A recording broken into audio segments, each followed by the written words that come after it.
Солна киселина истекла од 50 тонска цистерна во околината на Металски завод Тито во Скопска Газибаба.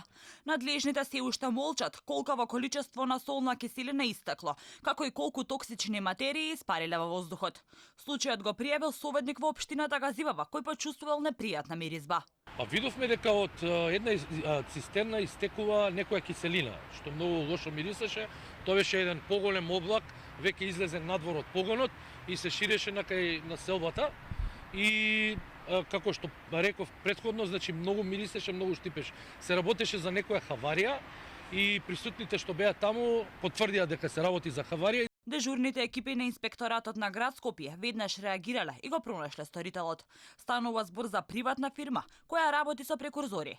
Правниот субјект немаше лаборат за заштита на животната средина во зависност од производството, значи он може би да биде и под таа интегрирана дозвола. Така да ние во документацијата вчера што извршивме надзор, согласно уредбата за определување на активности на инсталацијата, за која се издава интегрирана еколошка дозвола и ДИОП во прилог 1.4, хемиска индустрија е под надлежност на Министерството за животна средина и просторно планирање. За случувањата во Газибаба се огласи и градоначалникот Шилегов, кој најави дека ќе поднесе кривична пријава за сопственикот на фирмата, која го предизвикала истекувањето, и го повика јавното обвинителство сериозно да ја свати заштитата на животната средина и побрзо да реагира. Докторите алармираат, велат пареите од истечената солна киселина се многу опасни.